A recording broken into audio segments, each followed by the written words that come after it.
Little known fact, when I have a few drinks, favorite thing ever is just rhyme. Oh, I love the slow rolls that you get. The following presentation is brought to you by TournamentPokerEdge.com. Down the underground, you play peekaboo. Buy a house, play a sit and go. What should I do? Welcome to PokerRoad Radio, featuring the very best in pokertainment. Sick merge. You can make people look good, or you can make people look bad. The Dwan backlash is coming. I feel it. Oh my god. You don't need to embrace variance that much. Every once in a while, I have to tell my first instinct to fuck off. And now, today's PokerRoad host, Joe Stapleton. How awesome are those intros? I Jessica love Wellman, that. right? I loved the all golfa intro. That was amazing. I love golf on this show, and great job, John, by the way, for doing new. It's not you. Was that it me? Feywa? Did I say the Dwan backlash is coming? I feel it. Feywa and everyone involved in it. making these new intros immediately after every episode. Thanks very much. Welcome to PokerRoad Radio. Brought to you by Tournament Poker Edge, professional MTT training from the top live and online pros. Your hosts today are Court Harrington, Jessica Wellman, and myself. I'm a guy who thinks an effective stack is one that does not need Viagra. I am Joe Stapleton, and we are coming to you from 2011, way late on that, the 2011 PokerStars Caribbean Adventure. Court, what did you have to say here, sir? Buy a house or play a sit and go. Is that about the 100K high roller? Exactly. Yeah, that's pretty good. I like it. Yeah, I like it when some of these guys... I feel like there's a lot of posturing in poker, and I'm sure eventually, like, affectation becomes habit, but a lot of these guys are just like, 100K, whatever. It's my job. That's, I can withstand the swings. Like, I think, it's a lot of dick swinging. Yeah. And I appreciate it when a young guy who golfer could very well be a baller, like some of these guys, and he's like, that's crazy. That's a crazy amount of money. You know what was really surprising to me in this 100K, though, was how willing people were to admit how much they had of themselves, who else had pieces of them. Because I know, like, some of the older guard, like Daniel, I would never think that Daniel would admit whether or not he had all of himself or how much, say, like, stars maybe put up or something. And these younger guys are pretty open about, like, oh, well, I only have this much of myself, and I still have a sweat with this person, and it seems like a kind of generational thing that the just don't care that people know that kind of information. It may be a snowball type of thing too. Like once a few people let it out that they don't have all themselves, other may not find. It paves the way. Yeah, it's like exactly. Coming out. Yeah, exactly. Hey, I'm backed. I'm too. Yes, I also have not all of myself. Thank you. So yeah, I think that's part of it. Daniel didn't say.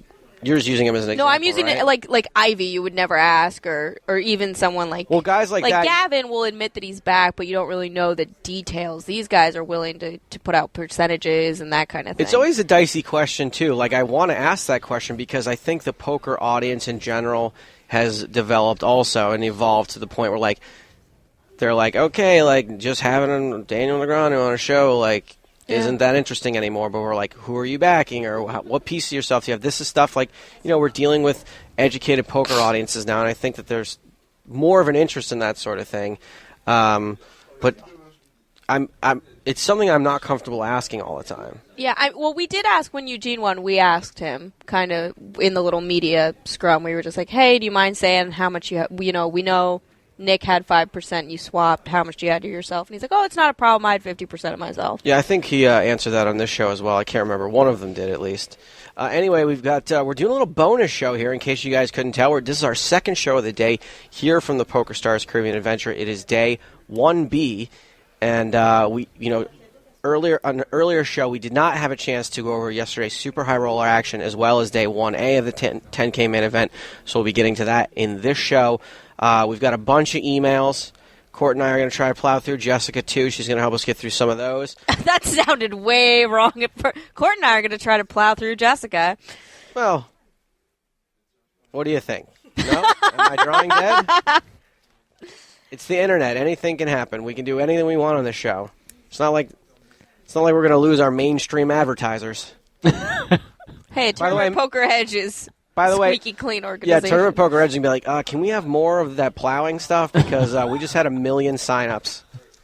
We're also going to take a trip down memory lane. I mentioned on the last run of shows that I had kind of forgotten or not heard a classic moment from the radio show, and a fan went back and sort of edited together a piece that I'll play for the end that everyone should probably enjoy. A little trip down memory lane in our last segment. And, of course, we interviewed Nacho yesterday on day one, and we're going to play that Nacho interview during this show, get you guys that, because PokerStars is jam-packing us all this week with their pros, so we don't want to sit on Nacho's interview too long. We're going to throw that out in today's special bonus episode of Poker Road Radio. Now, I want you guys to come join me tonight if you can. In the do you guys ever do the Drunken Goes? I'm not allowed to gamble. I have a work permit. Oh, really? Yeah, that's the way it is here. Wow, brutal. Glad we didn't sign up for those. Well, they asked me, are you working? And I went, no. And I figured based on how little I get paid, it's really not much of a stretch. And how little work you do. Oh, come on, buddy. This is 2 shows in one day. Come on. Who does that? Yeah, I played those. We did some of those in Niagara Falls one year. Yeah. I was always the sober person at the Drunken Goes. But, I find that, your EV, like, of being sober and trying to win the thing, what you make up in that, you lose in fun. Oh, no, not an EV thing. I just don't drink. Okay. So, and we did them with Gavin. We played cash games, but same concept at Foxwoods.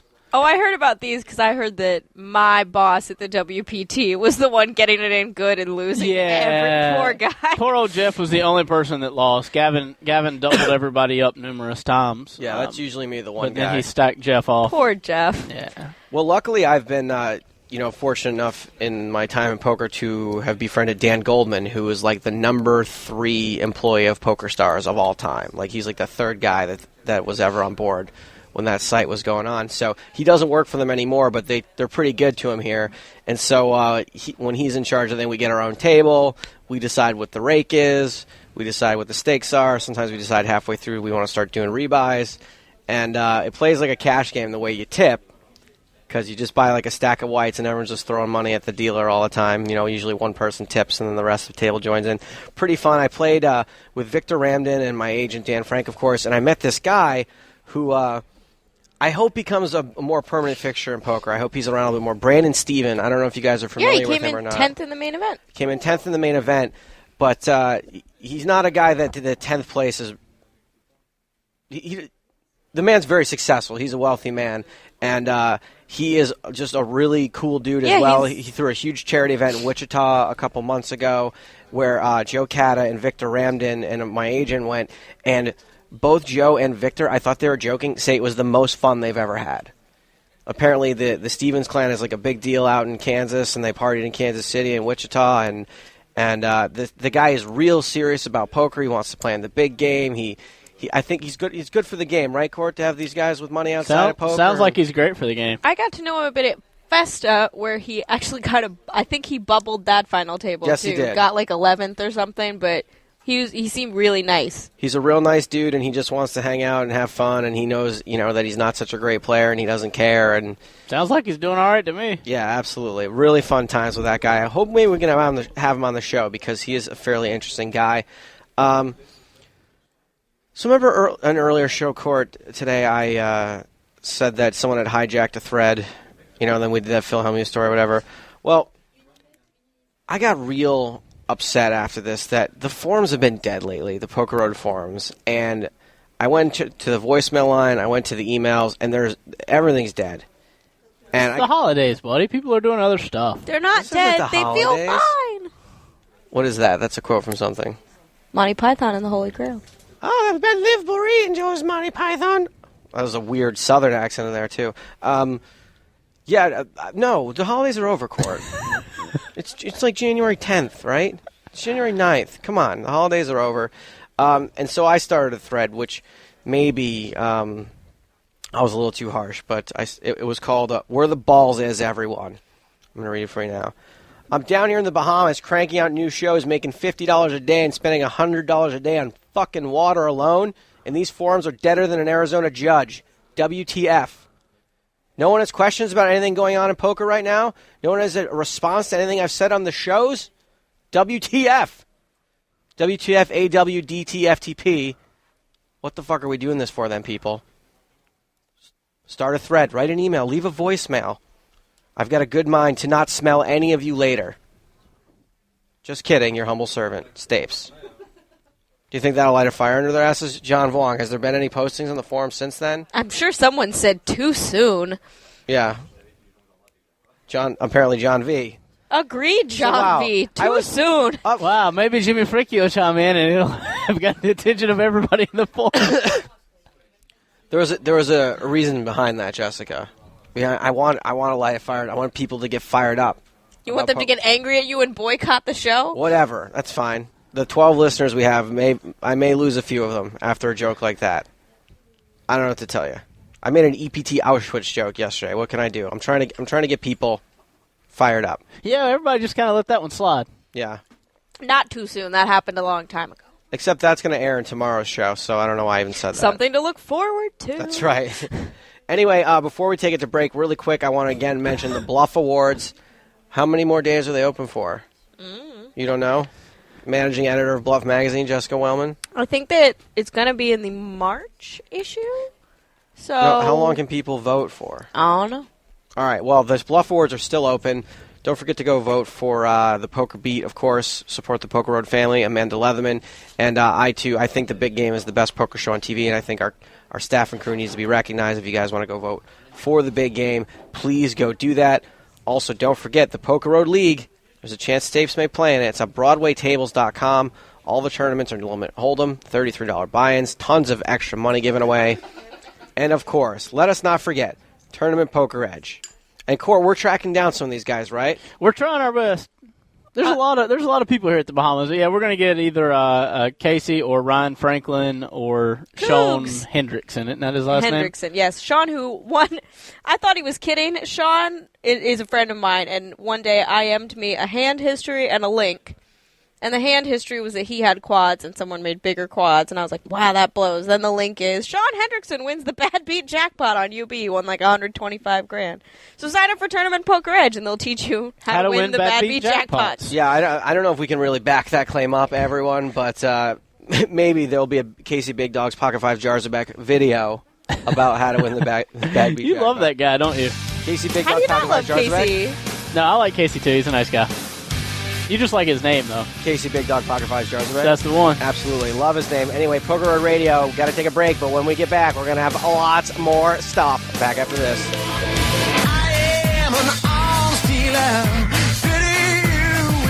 Welcome back to Poker Road Radio, brought to you by Tournament Poker Edge, professional multi-table tournament training from the top live and online pros. And I should mention that that's exclusively what they do there, right? Multi-table tournaments. Just MTTs, no cash games. So if you're into tournament-style play, it's the place to go. Which is like recreational players for the most part. They want to go in and play a tournament, and they're not... I think that's how most people start. It's definitely how I started. It took me a long time before I would play cash games. Because the cash investment to play even 1-2 no limit, which to most people is... There are smaller stakes online, but I think most people that come into it, that's kind of where they consider to be their entry level of wanting to play cash games. For most people, it's tough to care about the money when you're playing 10 cent, 20 cent. Right. It just seems more real when you talk about whole dollars. Right. Plunking down $200 to play, that's a lot, whereas you can play $10 sit and goes all day on $200. Right. Or $5 sit and goes all day. So, yeah. I wanted to, really quick, I haven't done this in a long time, and I don't, maybe it's not warranted, but I think I'm going to put the doink on someone in this tournament. Do you know what that is, Jessica? We're an oral Oh, no. medium. I'm There you sorry, go. I It's spit. okay. We could hear the ball rattle. Oh, she distracted you too, huh? She was kind of a looker. What's going on, by the way, with all that? We had a foxy lady in here for a moment. Look at that guy over there grinning and shaking his head. Frank's all about this, Cheng. What is she? We should Google her, is what he's saying. I think most everybody I think we have was. something to do after this She's show. what is she, like an Estonian TV hostess? Oh. That's usually what they are. They've lost interest in us already. Yep, they're like, okay, if I was back to talking about that girl, here's what I would do to her. No, I would do Liv this to her. Barree's talking over there? No, there was no accent there. Oh, it sounded like Liv Barree. This would have been Liv Barree. This is a dorky guy talking about a chick. Where was I? Yeah, put the doink on What someone does that means like... mean? And I'm Is it a bad thing? It's like Yeah. the Sports Illustrated curse. Oh. It's is just my saying, guess. like, you go out there and you stare at someone and you're like, lose, lose, lose, Oh. lose, lose. I thought it meant you whoa. were going to pick them to do well, and because of that, they do Jinx poorly. them. Who are we putting the Oh. doink on? We're putting the doink on. On my flight, you were on the flight. I was. Jessica, from Miami to the Bahamas. The Russian guy sitting next to you? Yeah. I saw him in the hallway. The Russian guy sitting next to me. Is it the Russian guy that controls all the others? It could be. Why? Then they all turn back into regular people if he dies? No, I don't know. I saw him at the cage at the Bellagio with a line of young Russian kids that he was one after the other buying into tournaments. He might have been. He dresses like he thinks he is someone. He dresses like John Malkovich and Rounder. Yeah, very ostentatious. I wish I knew more what that meant. I think I know who you're talking about. He's wearing a red sweatsuit, a red and white sweatsuit, very clean, looks pretty expensive. Middle-aged guy? No, young guy. Oh, this is not him then. It says Russia on the back. And what happened was I was getting on the airplane, and someone was in my seat. And there's only two things that can happen when someone's in your seat. They made a mistake, or they did it on purpose. And when they do it on purpose, it puts you in a bad spot. Puts me in an awkward spot. So I come up there, I'm like, oh, buddy, you're in my seat. And he's like, oh, this is my friend. We want to sit together. Is that okay? And then you have to be the D-bag who's like, right, then you either have to no. tell someone no, I'm a stickler for the rules. It says here 4C. I don't mind being that person. So get in your own seat. And they kind of put you in a spot where you have to act they make me feel like an asshole either way. Or then, of course, what ended up happening is it's whatever it is, a 55-minute flight or something. But then we ended up sitting on the tarmac for as long. Right, and I like a window seat so I can sleep. I put my head on the window so I can sleep. PokerRoad sprung for a window seat. I don't know if it was more expensive than an aisle seat. Whatever. I ended up with an aisle seat. And what really burned me up is that the plane was so small that to have sat next to his friend, they would have been across the aisle from each other. It's maybe 14 inches across. Yeah, pretty much. It's actually probably more comfortable.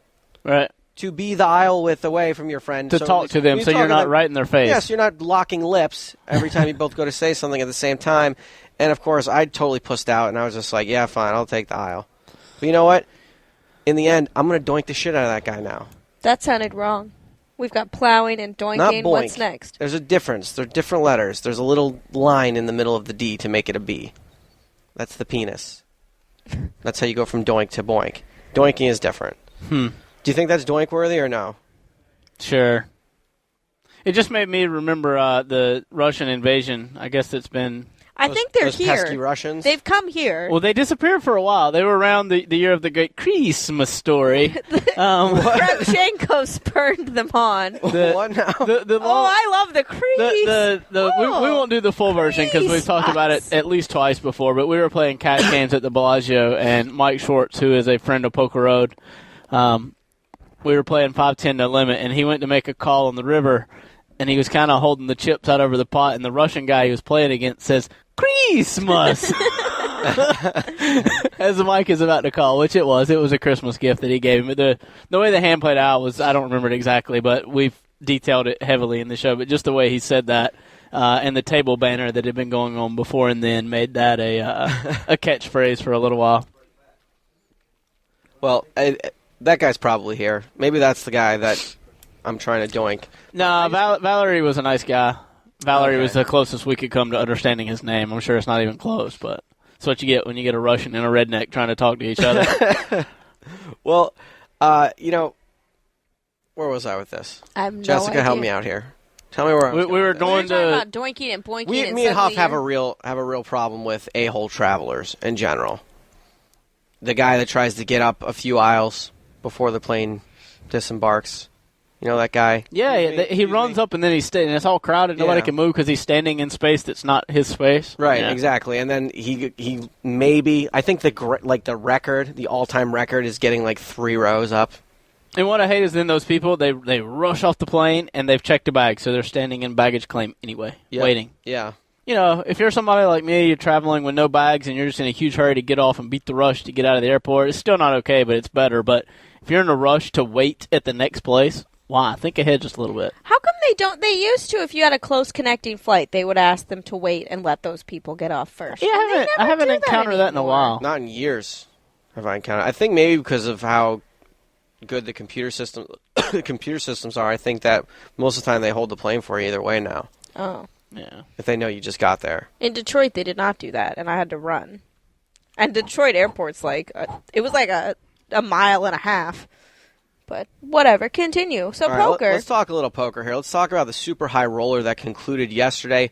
Pretty awesome final table, which should make for some good TV. Si, senor. We covered who was going to be there. Well, I guess we'll cover instead how the money went. The guy, Demjan, what was his name? Former Time Man of the Year, Sandor Demjan. Sandor Demjan, who is a Hungarian billionaire. I don't know if he's a billionaire, but he has lots of money. I believe that he is a billionaire. Was the eventual bubble. Well, Chewy was the first one out. So Chewy bubbled but made the final table, and then the stone bubble was Demjan. Was Demjan, the biggest bubble boy of all time, who, believe it or not, despite how much money he has, said that he didn't have all of himself either. What? Yeah, he said that he wasn't about to take all of the risk. I guess when you know that you don't you're a get dog. that. You don't give that much money by just giving it away. That's kind of what I felt too. Like, obviously, like you build yourself up as a billionaire. Like, you have some business sense to you. But who's taking pieces? I mean, I think it'd be like buying a lotto ticket. Oh, if Yeah, hit I it, guess he cool. probably also knows plenty of people with money to Yeah. burn. Yeah, I mean, I'm sure if he's a billionaire, that whoever is second in command of whatever he has probably has a fair amount of money as well, would be my guess. But then, yeah, about 6 seconds after he went out, Umberto went out. I saw that he made his, I'm guessing those were his sons, carry around a bunch of sharks. And I Good. think he's like, I think that there's some sort of Costa Rican blog. It's I think Because he's Cookie like Factory by employees. the guy's like by the tournament area with his computer and the Costa Rica hat and stuff. I think that there is like a Costa Rican poker site that Umberto probably funds. Well, whatever it was two relatively younger kids, not like 12 or anything, like late teens, early 20s. But they had toy sharks that were, 3 feet long and... I did not see this. I saw that the guy that was on the computer had a little pencil case shaped like a shark. No, these were like full on, like took 2 hands to carry them toy sharks that they had Were at they the final stuffed table. plastic? They looked like they were plastic. They could have been stuffed, but they looked like they were hard shelled. Huh, wow. But for those who were expecting the like, oh, Umberto, Yeah, blah, did he do that? He's way toned down. I mean, he like we had talked about before. He took some time on some decisions, but I think that he realized that was not perhaps the best way to get attention or the best kind of attention to be getting. Yeah, He was eventually, definitely I'm sure toned it word down. got back to him. What an a-hole everyone But thought he was really for is. a I mean, while. I think he is just a jovial, nice guy that that he's just a very theatrical person by nature. I think that he probably, during the heyday, he doesn't quite overdid it a little Yeah, he bit. just didn't quite realize that the other person involved in the hand wasn't as happy as he was when he busted them. But even when he went out, he was very jovial and Yeah, he came granted, out. he came out with money, so At the time I was playing, the table I was at was about as close as you could be to the final table, and that was why I saw him come out with the toy sharks, and he did something that was, the shark is out, something like that, or Away from the table, can it's you not such a impersonate big Umberto deal. some more, I don't think so. please? Can you But, go, Ocho? Ocho. There I don't you even go. know what that means. 8, right? Yeah, you got it, buddy. Eito. Why was he saying? Yeah, why was he saying 8-0? That was something from years and years ago on TV. He calls for this card and it hits, and he's like, Ocho, with his hand up in the air. But then it took a while after he went out. It was it slowed That's down right. a bit. And Umberto then went out in fifth, and he, for his efforts, earned Jessica $200,000. Wellman $200,000. By the way, Jessica Wellman wrote a recap of this event. If you guys want to check it out, go to bluffmagazine.com, and I think it's the second or third news story on there right now. It's called Catchlove Best Negreanu to claim super high roller win. I come up with the creative titles. Man, how do you do it? It is, I say, what will it's Google like? It's exactly. It's utilitarian. Next guy out was Nick, Nick Schulman, who went in as the who chip was leader. with 4 hands, still the chip leader. There was a big pot where he made a bluff on the river, and Daniel picked it off. And Yes.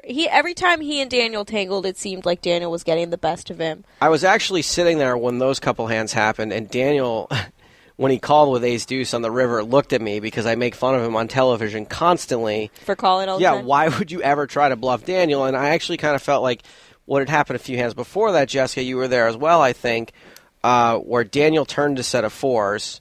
You had told me about Right, it, you but walked up I right didn't after get that. to see that one. And you noticed, I think, that Nick kind of, I think, maybe was tilting a little bit after that. And he said that he has problems with tilt. Now, he also had to deal with the fact that Daniel had position on him, which made these hands even more difficult for him. Right. And then people, I think we're being somewhat critical of Nick's bust-out hand was eventually a very similar situation in which there was a 4 flush on board, and Nick shoved the river, which we'll talk about with Liv tomorrow, I guess, shoving the river and what it means, and ended up bluffing. But there was 4 flush on board, and Daniel called with the queen of clubs, which was the suit. So the third nuts. They were like, "Why? If it hasn't worked and it hasn't worked, why are you bluffing him again?" And if in my simple mind, if I had to guess, he's probably on that level of thinking that third time's the charm. That if he knows that I've tried twice and failed, he has to know that I'm not going to do it again, and so I'm going to do it. I mean, it's or really something. just rock paper scissors, isn't it? Like I went rock last time. Court actually plays poker. Maybe he'll know. I think at that level that trying for anybody to try to analyze their play. I think they're on absurd levels that I couldn't even. Yeah, there's a lot going on there, and I think to break it down to one hand is at that level way too simplistic. At any level, it's tough to look at a hand in a vacuum and say that what you're doing here is right and wrong. But at that level, where none of the players are making glaring fundamental mistakes. To look at one hand and say that somebody is tilting or playing badly, I think that's being results-oriented. I think if Nick makes a great bluff there, he's not tilting. It's all he got right back in, and he's playing great now. Right. Okay, and if it doesn't work out, it's all Nick's on tilt, and he's spewing off his chips. And I just don't think that for a player of that caliber, I think that's too simplistic. I don't think it's necessarily true. I think that's the same as being results-oriented in all other aspects of poker. I only say tilt because he did look visibly frustrated for a period of time, not how he was being there, playing. and I was there. I do agree with what you say, Court, that like people are very results oriented in the way that they. Yeah, I have no idea how his hands were going. It might have been just tough breaks after tough breaks. I mean, I've been frustrated before, not even in poker, and to take it back to baseball, and I was by no shakes a great baseball player, but I was comfortable and played reasonably well. But I could be frustrated and still not press too hard. Like I could still be playing my best. I could still be pitching a good game even if things weren't going my way and people were making errors in the field and hitters were getting hits. I could be seen as being visibly frustrated, but at the same time I was still doing what I needed to do, and I'm pretty sure the same would be true at that level of poker player. Yeah, and I think you can't understand Nick's bust-out hand without reading all of the hand histories and seeing the dynamic that was really developing between those two, and the fact Daniel did think for quite a while before calling with the hand. So. It's hard to call with a queen high flush on a 4 flush board too. Because it's not like the guy's ever got a smaller flush. Yeah. It's nothing or the ace. It's polarized, as they say. So Nick ended up getting 4th, and then Bryn Kenny, who kind of came in the bottom half of chips, had a bit of an upsurge. I believe he was the one that busted Umberto. Okay. And then just ran 8s into queens. I had a question about Bryn. I don't know him very well. It seemed as if maybe some of the people that were railing him had accents. Is that possible? What kind of accents? Irish, I would assume. Bryn is very much an American. I believe he's from Florida. His name sounds very Irish. Like I said, I could have been making it up. It seemed like some of the folks that were railing him may have been. I do not believe he's Irish. Okay. I don't know. He just kind of coolered himself out in 3rd place. Ran with a shallower stack. Ran 8s into Eugene's queens because they played 3-handed for quite a bit. Yeah, they did actually. And at that point, Daniel busting Nick had given him a big chip lead, but Eugene busting Brent. They went into heads up, I think about 200,000 separating each other, which at the time was 8 big blinds. So it was like 4.6 million and 4.8 million with Eugene having the slight advantage. But like right away, Eugene kind of took the lead in that match, made trip 4s in a big hand that gave him the momentum. And it really seemed like, in addition to playing well, he was hitting some hands, and he told us, and Daniel was saying the same, that there were at least 2 instances in which Daniel really should have gone broke, but was playing so well that he avoided it, or that Eugene, was thinking back on the first time he said that he was almost distracted by the fact that he didn't bust him, and then the next one was, you'll have to look at the hand histories, guys, but Daniel turned the nut straight where it was like 4, 5, 6, 8 or something on board. That's correct, I believe. Daniel had 7-9, I remember that. It was a 6 on the turn, and Daniel had 7-9, and then the river was another 6. And Daniel checked the river Eugene made a pretty big bet, and Daniel called probably like half his stack. Mm-hmm. He just called, though. And flatted, and Eugene ended up having quads. And Daniel said that was one spot where Eugene should have had all his chips. Because, Eugene said he had thought about shoving.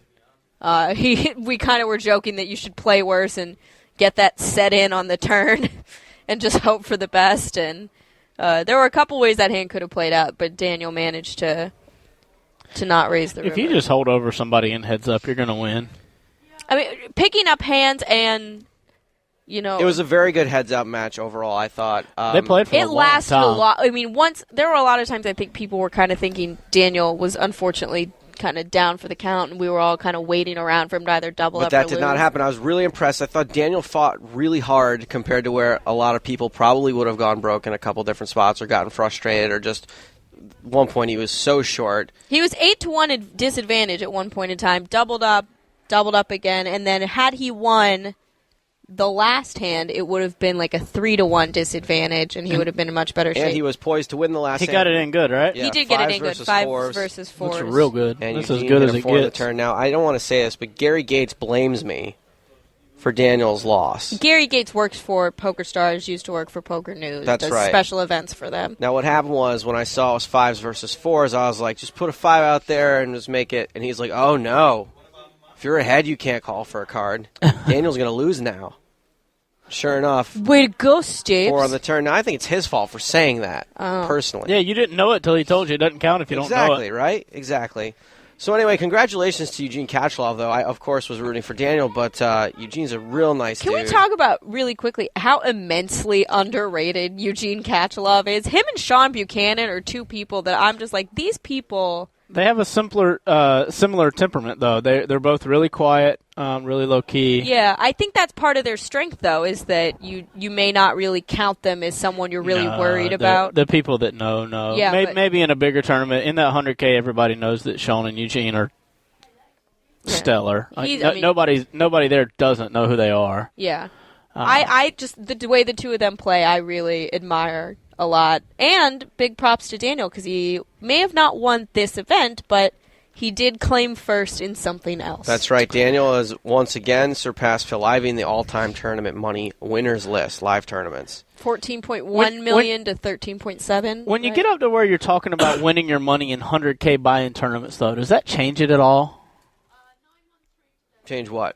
That's a different tournament than winning it in a 10K tournament with a huge prize pool. That Daniel has issue with the way it's calculated. Right. There are a couple of things in there that were invitation only 100K buy-in sit-and-goes that Phil won. Right. Now, Hendon Mob, I am like Wicked Chops, where if I am to count it, I would use the poker pages, which does not include made-for-TV shows, with the exception of, I think, the NBC Heads Up, since inviting 64 people is a big enough field to let it count for something, whereas Hendon Mob includes, like, Poker After Dark.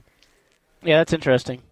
But my point is not so much whether it's invitation only or not. I've never even thought about that. I was just thinking more about if we took it to the extreme, if they play 100 million buy-in and 8 people play, somebody's going to come out of that and be the all-time money leader, but they just bought it.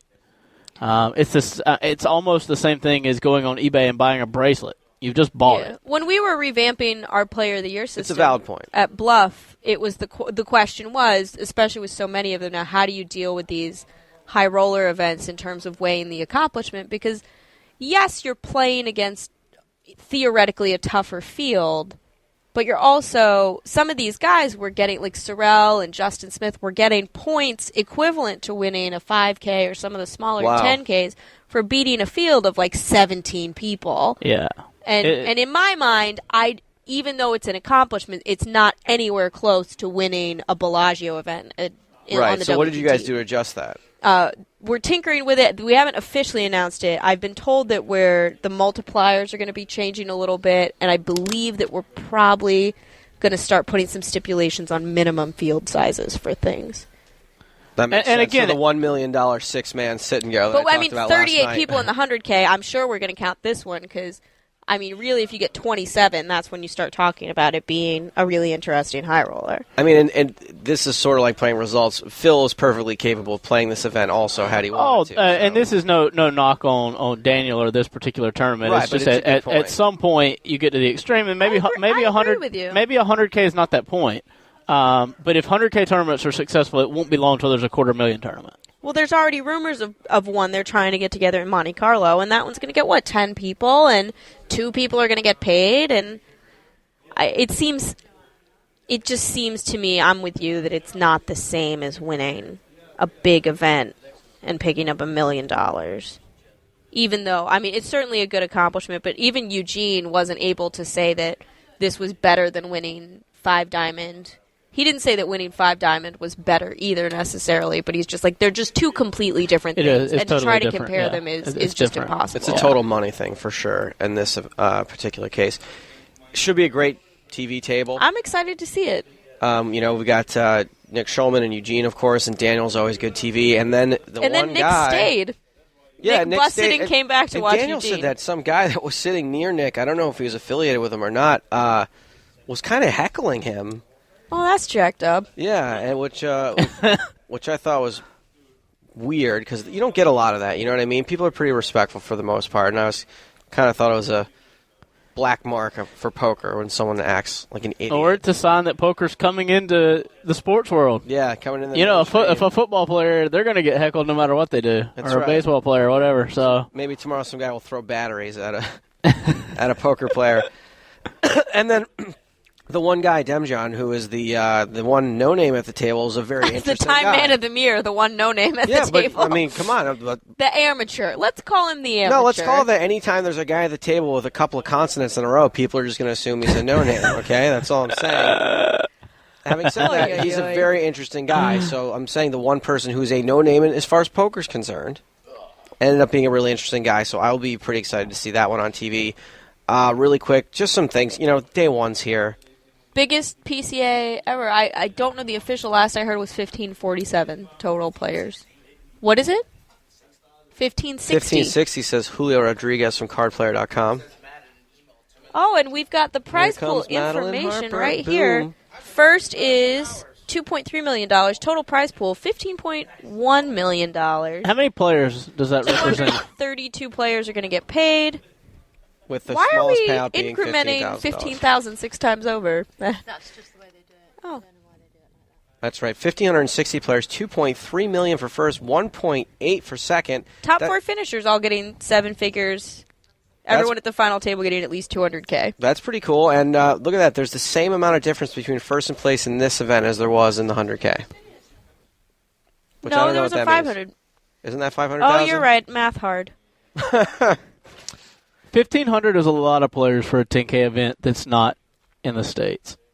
Yeah. It's a lot. 1,500 is a lot for any 10K event that's not the main event. Is. I think they were actually expecting about 300 more. I heard a lot of people throwing around the 1,800 number, but I don't think 1,500 is anything to be disappointed about or to worry about. If this tournament can hold at 1,500 players over the next few years, I think that's a great sign that poker is plenty strong. Yeah, I mean, it's not tremendous growth over last year, but most tournaments can't even sustain field sizes these days. I don't know that. At some point, it has to peak out. There's only so many people that can play a $10,000 tournament. Yeah, for sure. All right. Yeah, it's a flat structure again.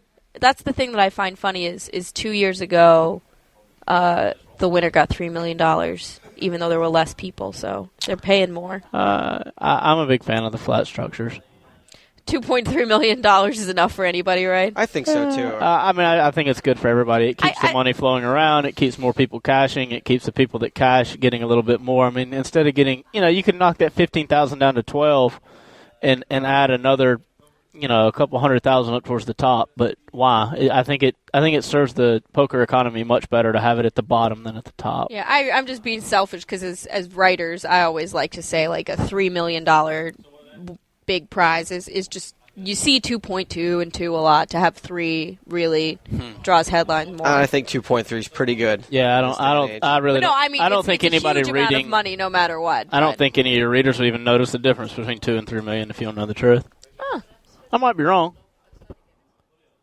Anything over still, 2 is impressive. I mean, outside Right. of the main Yeah. event, the PCA has really become. I think it's got to where people 1 million they can kind of get their heads around now. But I think when you get up over 2, that's to most people is still considered all the money I'll ever need. And for me at this point, 750 and $1 million are no different.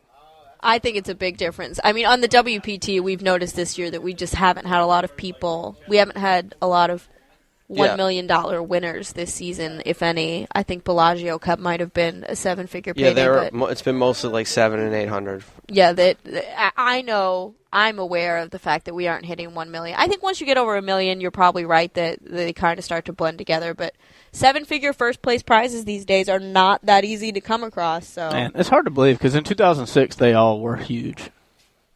it's just the way it is. I mean, you can't take online satellite to the States and whatnot. But all right, anyways. well, in this, these day ones, so much happens, so many big names play, so many bust out. It's kind of pointless to start going through it all. There were you want the interesting people that played? Absolutely. Go ahead, Jessica. We want to talk about yesterday first. Sergio Garcia, the golfer, That's played right. yesterday and busted. Golf was a huge fan of him. Who would have thought that somebody named Golfa is a big fan of a golfer? Right? Absolutely. But of course, because it's poker, the man who got the most attention playing yesterday was Phil Ivey. And that's right. And Ivy's got a fire under his ass. I talked to Ivy's bodyguard yesterday. He does, in fact, care that Daniel has passed him, and he is rededicating himself. And he ended the day above average. He's got 76,000 or so going into day 2. Today we had a tennis player whose name escapes me. Gustavo Curtin, who is apparently famous. Who knew? Hey, y'all didn't know that. I think that's and much more in my wheelhouse. Rick Solomon is here. I think actually in the interview, Nacho mentions Gustavo Curtin. I'm not that's positive. his bud. Yeah, I think so. But him and Rick Solomon, who is the one I'm like, oh, hey, he's here. To go back a little bit, if Daniel and Phil can go back and forth with the money lead over the next 6 months, it's a great year, story, 2 years, it gets people going. It's a great story with the perfect cast. For sure. Yeah, those two are they're the two. I feel like I'm tied into the poker community that's not part of the poker world. Yeah. And those are two of the people that everybody knows about and likes and care about. That's something that will get the attention of the poker fan that's not on the internet. They're just watching casually on TV. Sometimes they run years behind because of the way TV works. Yep. On what's going on in the poker world. It's funny, I was talking to Greg Raymer, and he was talking about in Italy, he's got a ton of fans right now because they're just now getting to his World Series main event. They're airing that one all the time. And to those people over there, he is the champion right now.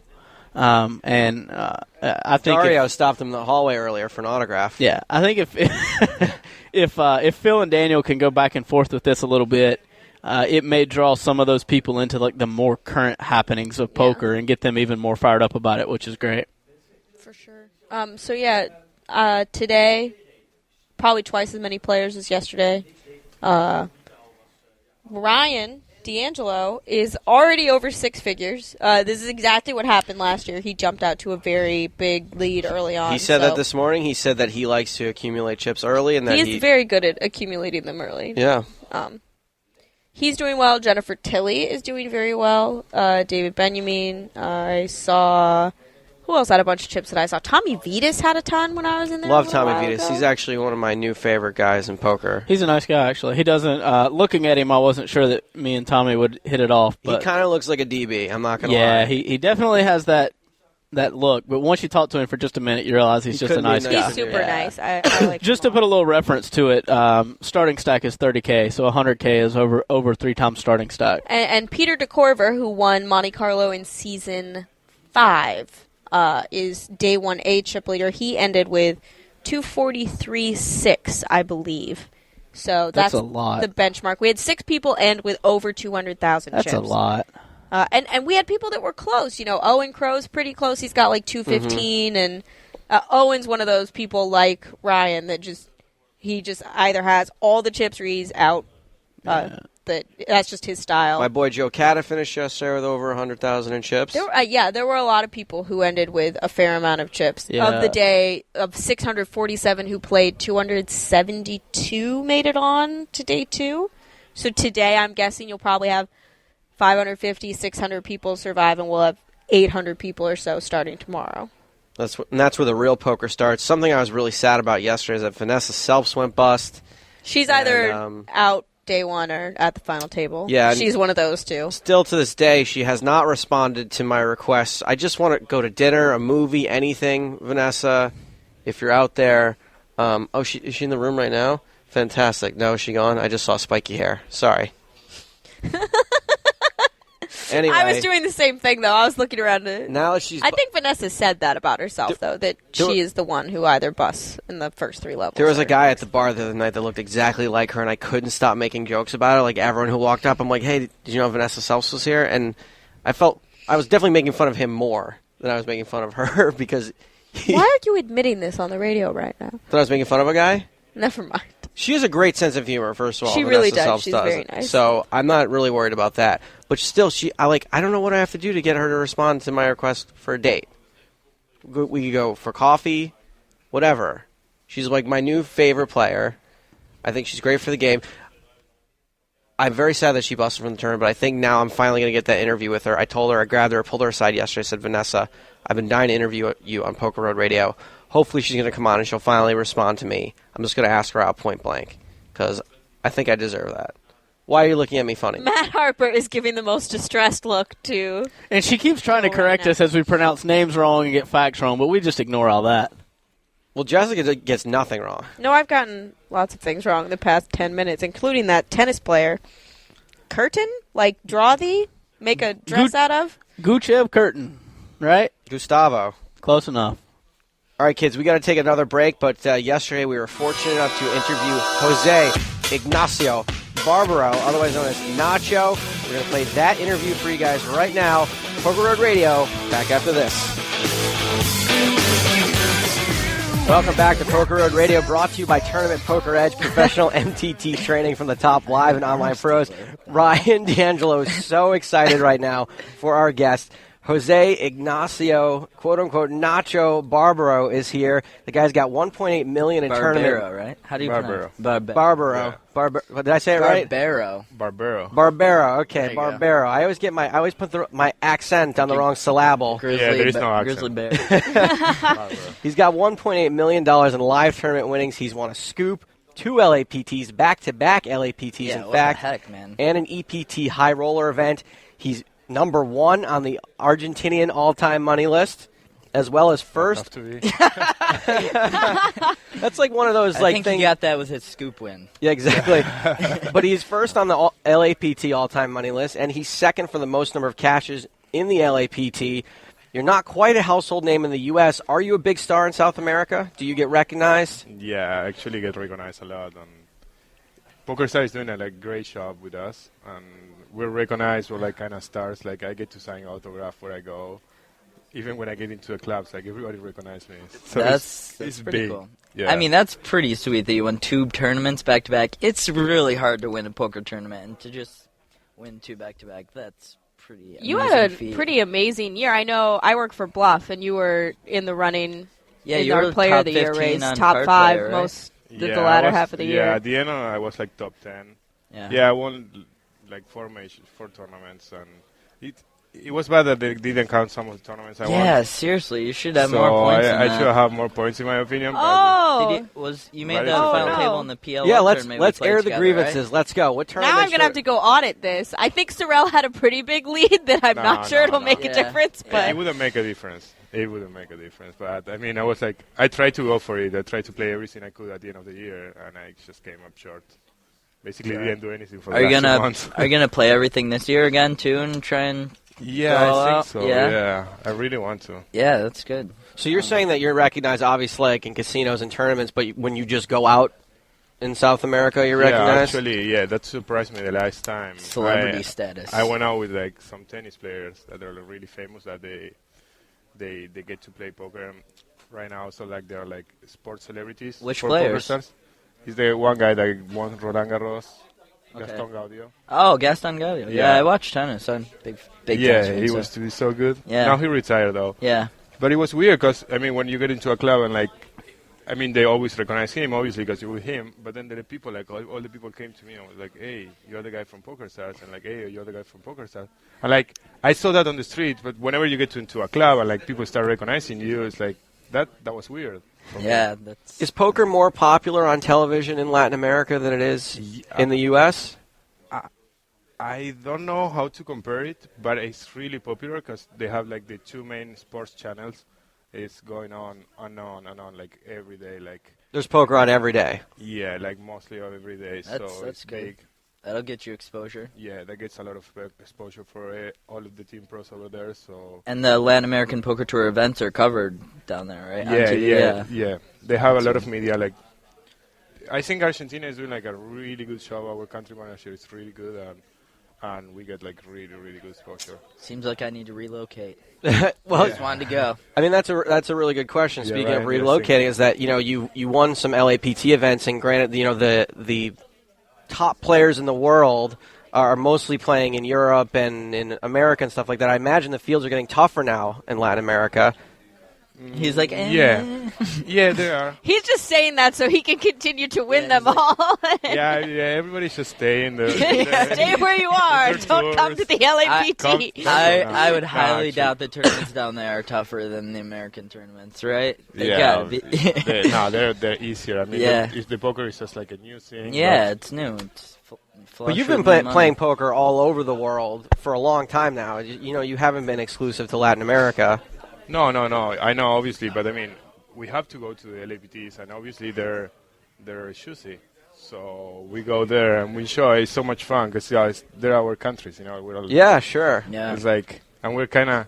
Sometimes when you come here, it's like maybe you're like there's so many good players, or like like you are just another one, No. But over there you're like the star, so it's different. We prefer that thing. You're a true poker star down there.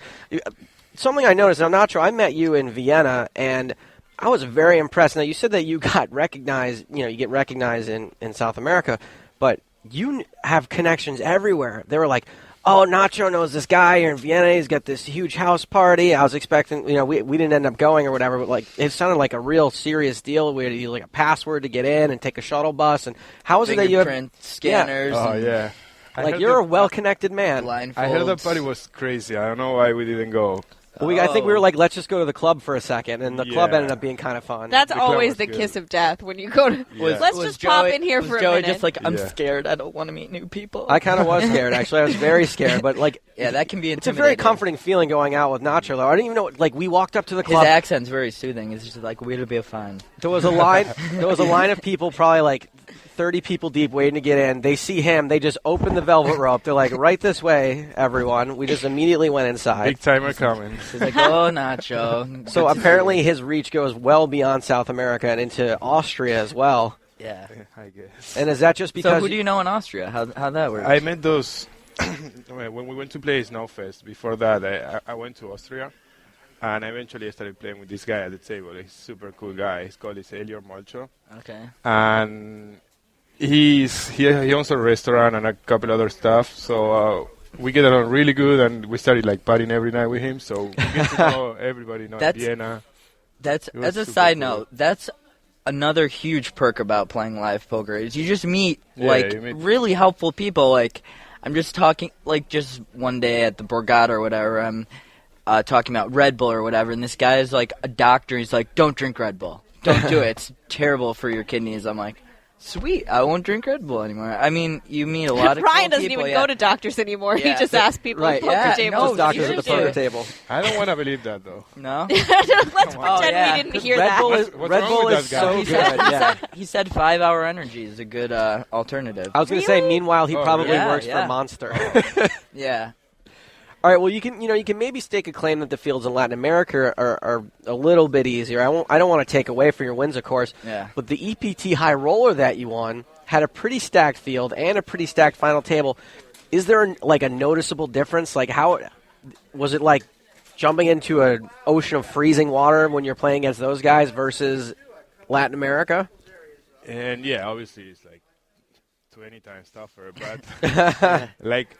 I mean, every poker player inside, they want to prove that, they're not, that you want to play with the best. I mean, by playing the high roller, I get to play with, players that you like. I don't see them often playing, like Vanessa, that you play with her, and you learn so much. Vanessa Selps was at the final table with you. Yeah, or like she was with me like all the whole day 3 and things.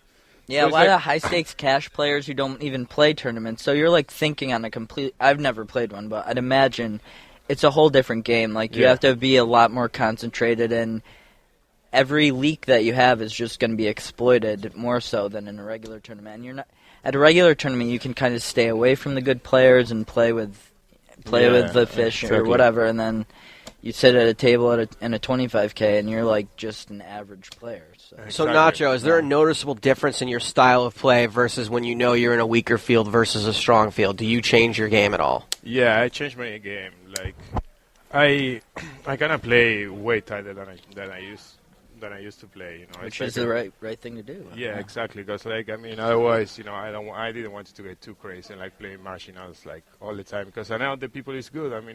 And they were really, really good. All the table was like packed. You see no fish on the table. Yeah. So I was like, what am I gonna do? Gonna get crazy on those spots that I usually do in South America. I'm like the craziest, loosest guy you ever seen. Right. But then I come here, I'm just like another. I play really tight, and then obviously when we get like 4 or 5 handed, I went completely crazy and I started playing like super aggro, like a maniac, because I just wanted to go for the win. But before that, obviously I was just like another. Yeah, it's a lot easier, obviously, when you have some chips and you can lean on people. Even at a 25K, people are going to probably tighten up a little bit when you get. And especially you've built up that image as well of being tight, so you can probably get a little more leeway there. Credit and stuff. But, it's so completely different. It's like playing two different worlds. Yeah, definitely. Now, can I ask, because you had 2 really good achievements. You had the back-to-back LAPT wins, and then you had the EPT high roller win. Do you feel like one is more impressive than the other, or one that you're prouder of than the other? Yeah, the high roller is like I'm more proud about. Really? Oh, really? I was expecting you to say the other. How many people are in the high roller? It was 70 people, but they were that is a tough field, though. 60 top-notch players, so I think it's more complicated to win that one. Obviously, they're both really good. But odd-wise, it's way more complicated to win 2 in a row. Yeah, but in my you inner side, you take more pride in. Yeah, I take more pride. To winning the other one. Which one had the better party afterward? The LAPT for sure. Nice. Yeah. It's like LAPT, not close. I didn't even party in London, can you believe it? No. No, because the other day was like the 15K. Oh, what a grinder. 15K. So are you a guy that, do you take it seriously? Do you party the night before you're about to play, or does it matter what the buy-in is or that sort of thing? No, or? I never party the night before. Really? I never drink the night before. I go to bed at 2 a.m. and I wake up at 10, breakfast, get ready, shower, and come to the tournament fresh. Yeah, I think that's really important. Last year when I made the final table here, every morning I went to the gym, kept the same routine, and except the party when you were crowd surfing 6 hours before your final table. My routine in the morning was the same, but my nightly routine. Routine varied wildly. Come on, they had the bracelet ceremony. I got 2 bracelets, sick plug, and then they had the Kelly Rowland party, which was really fun. And I think you had more fun than Nacho, just about anybody. Were you here last year for the party? I was actually commentating when Ryan was like. I was doing the at the final table, yeah. So what do you think of what do you think of Ryan as a player? No, he's really good. We played we played at the PLO 5K final table. Yeah, at the World Series, we played a little bit with 2 tables left in the 5K Parliament Omaha. I didn't make the final table, but the blinds were so big at that point. There was really not much you could do. I made an iffy call with, I don't know, boring stuff. But yeah, we've definitely played together. Well, not boring to the audience who likes poker stuff. I don't even remember the hands, but yeah, the blinds were 10 and 20,000, and the average stack was like 400,000. So there's not too much room. Yeah, but it was a lot though because it's Omaha. So right. No Annies. No Annies. So. But like. Normally, I wouldn't fold to re-raises in Parliament Omaha, but when you're in the tournament, you can't. You make a small raise and someone raises the pot, you have to fold even good suited hands because the variance is just too high, and if you whiff the flop, there goes like half your stack, So. Yeah, they should change that because 900, there's always aces, Yeah, so right. What change would you like to see them make? they should make it like 6 max. Yeah, all the with PLO. full ring pot limit Omaha, like I think the odds are 1 in every 2.5 hands someone's gonna have aces at the table. Wow. So that means like you're just not gonna be seeing flops that much. It's very common to like limp in full ring pot limit Omaha because there's just no sense in even raising like a good hand like 6, 7, 9, 10 double suit or something. Because you're just going to get repotted by even kings a lot. So, like, seems like every hand somebody has a hand It's they're just willing to dodging go with. coolers, basically. When you're that shallow, you're just playing for stacks every hand, and it's not very fun. Yeah, that's... You eliminate that by making it short-handed, then you're less likely to be I've up heard a against lot monsters. of pleas for 6-handed PLO and the elimination of pot limit hold'em. Yeah, I don't pot know. limit hold'em is I don't just know what so that's boring. about. Yeah. I kind of like pot limit hold'em. I'm weird. Those of us who You're have in no the minority. guts is I think what it it's is. fun. I like it Hold'em as a fan because there's just more post flop to it. That even when people are kind of shallow, you're seeing. I think you post-flop get more play, post-flop play just by keeping the stacks deeper and keeping the blinds small. And pot limit is just you have to play so tight, and it's really boring. Maybe that's just why I like it boring. because I mean, I am a I'm big not life saying it's net. not That's skillful, yeah, I think No, it's it's fun. definitely skillful. Obviously, he's Yeah. not saying that. Nacho, first of all, the nickname Nacho, is that just as simple as you're from Latin America, people call you Nacho, or is there a specific it has story a behind reason. that? Wow, Stapes. He's like, I saw the movie Napoleon Dynamite. Wait, Nacho Libre. Never mind. Okay, keep going. No, it's like, in Argentina, all the immigration came on the 1900 from Spain or Italy. So we're basically all from families Italian or Spanish. So all the Italians, their real common name in Italy is Ignacio. Right. Yeah. So whenever they get to Argentina, they will say Ignacio. You say that's the way you pronounce it in Italy, Ignacio. Yeah, Ignacio. So then they came shorter. It's like Ignacio.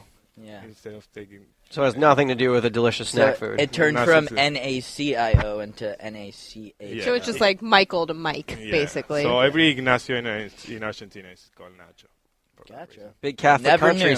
Saint Ignatius. Big deal down there. Yeah. Talk to me about Argentina. I'm an ignorant American, so my idea of growing up in other countries is a pretty narrow one.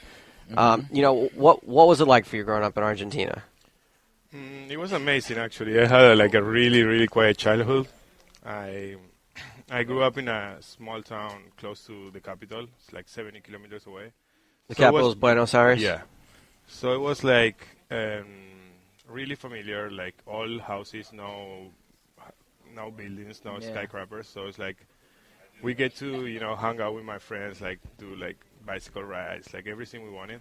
And then when I was 18, I moved to Buenos Aires to go to college and stuff.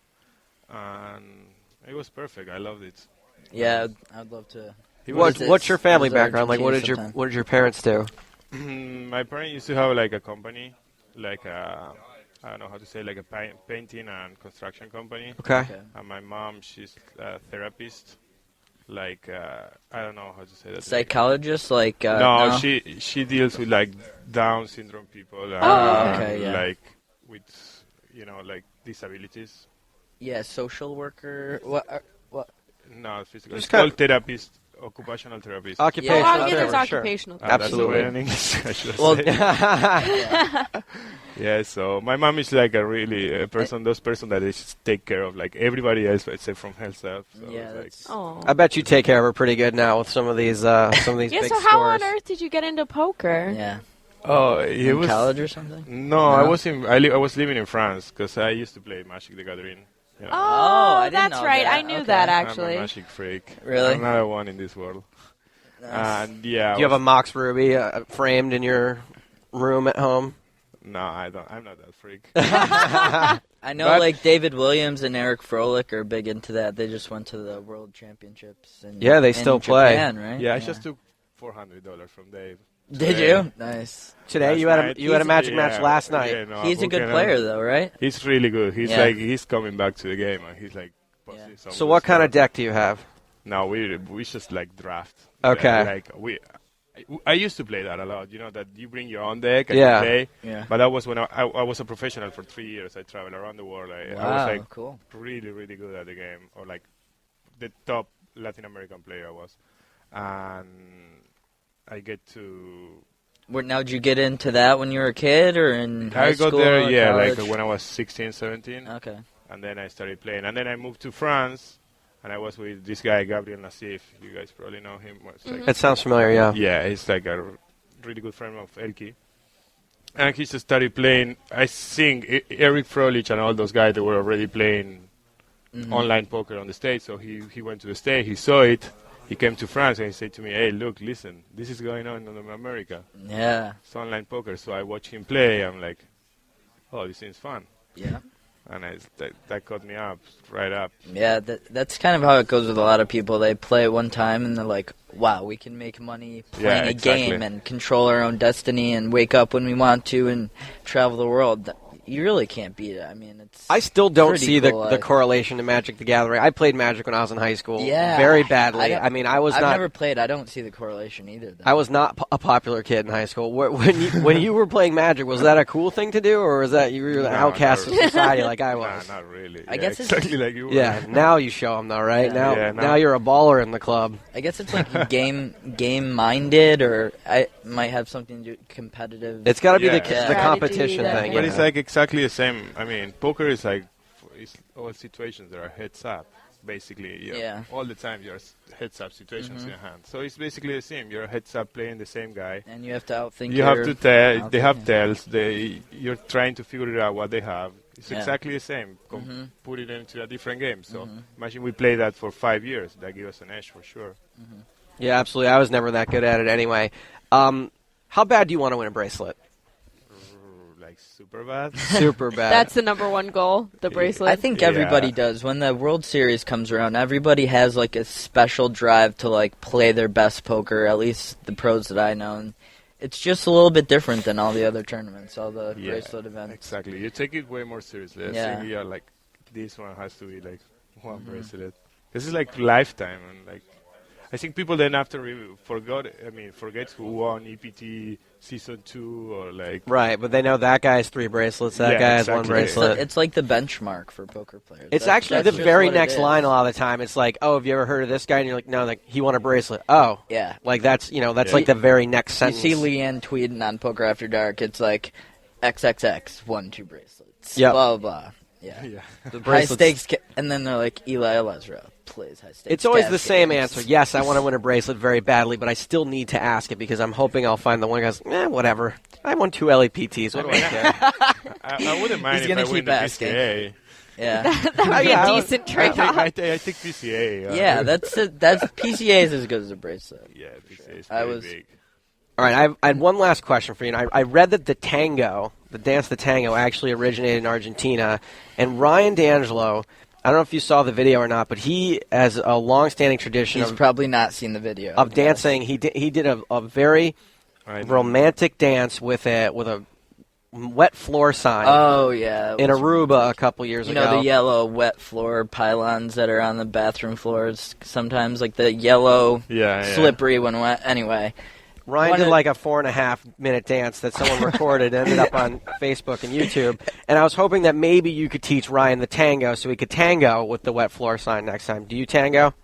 No, I don't tango. But I can probably teach him, though. Yeah, all right. I want you guys. Can I just YouTube this? This seems a little awkward. No, I think you and Nacho need to go out in the hallway and tango. We're going to do that during the break. No. Nacho, thanks very much for being with us. We appreciate it. Good luck here at the PCA. Thanks, Nacho. And please take me to the club with you next time you go. Okay, for sure. All right, buddy. PokerRoad Radio, back after this. Welcome back to PokerRoad Radio, brought to you by Tournament Poker Edge, professional MTT training from the top live and online pros. Funny story about that interview, actually, is that we're sitting there doing the interview. This is day 1A yesterday, and I thought to myself, oh, I should ask him if he's playing on Sunday, which it was Saturday, was day 1A. Sunday would have been day 1B, and I, in my head, go, well, that's stupid. He's doing the interview right now during the tournament. Of course he's playing tomorrow. No, turns out he left the tournament area, left his chip stack to come do that interview with I don't think he had sat down yet, because then he said he was going to go get a haircut. Right.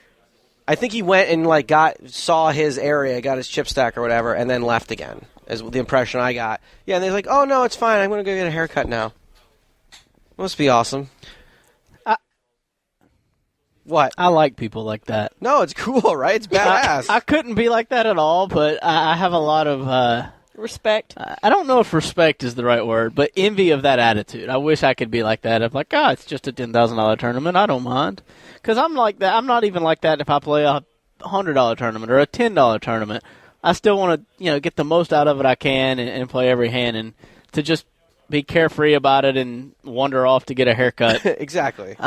Sometimes I wish I could have that attitude about things. It would be pretty liberating, I guess, would be the word. Yeah, it's total baller. You're just like, whatever, no big deal. The cards are what they are.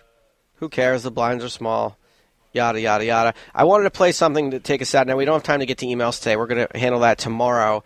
But luckily, a fan of the show heard me talking a few weeks ago about how I did not remember a particular guest we had on the show. This is from Dave. He wrote an email. It's Dave in Auburn, California, who says, I heard on the show that you've never heard the Eugene Todd Foxwood story. What? The attached file is a 2-minute, 47-minute version of the highlights. Dave, thanks very much. You made it to the show. We appreciate it. We're going to play this right now, a little trip down memory lane, the Eugene Todd Foxwood story. Hello, everyone from Foxwoods. We are at the Foxwoods World Poker Finals in Massantucket. I'm Bart Hansen here with Eugene Todd. Eugene Todd, bro. This is a complicated, woven tale of what has happened in these last few days. Some shit went down. That's all I'm gonna say. I'm gonna let you tell the story. Bro, this story is the sickest thing you've ever heard. I go outside to get some fresh air. I had a little joint. Right. It was fucking the size of Gavin's dick. Fucking inch and a half at the most, bro. For the record, Eugene Todd, bro, has seen my penis. Yes. As I go outside, there is not one motherfucking person anywhere near Foxwoods. You know what I'm saying? There's not a raccoon outside. I go outside, I make a fucking right. I walk down and I take 2 tokes of this joint. You know what I'm saying? You take 2 tokes off of Gavin's cock. Yeah, that's it. There's only 2 tokes, so I throw the fucker out. As I'm heading back inside, all of a sudden, this one security guard comes running out, going, "Hey!" All of a sudden, he comes running over to me and going, "Hey, what the hell are you doing? What's going on?" I go, "What's going on with you, bro? What's wrong with you? Are you all right?" I was like, "Are you all right, my friend? What's wrong with you?" He's like, "What are you doing? Are you doing drugs?" Yeah. This guy fucking makes a whole big scene, standing there ripping me, you know what I'm saying? And then all of a sudden, another guy comes out, this little Hindu.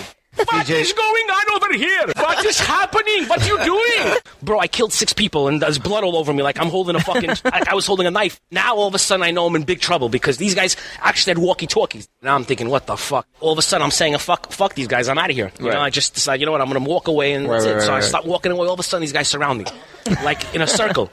And I'm thinking, oh no, these guys are fucking nuts. Well, they started abusing me. These guys fucking laid me out. I got fucked up, bro. I protected myself good, so they didn't really hurt me that badly, But these guys, they did some work on me, boy. Then all of a sudden, this one dude comes into my face, and his breath was kicking, bro. I go, "Your breath smells exactly like Gavin's ass." And they starts reading me this is the Manchucket Pequot fucking rules of the Manchucket Pequot gaming officials of this Mashantucket. You are banned for this, banned for life. I'm like, "Yo, buddy, you have a better shot of pigs fucking flying than me think I'm leaving here right now."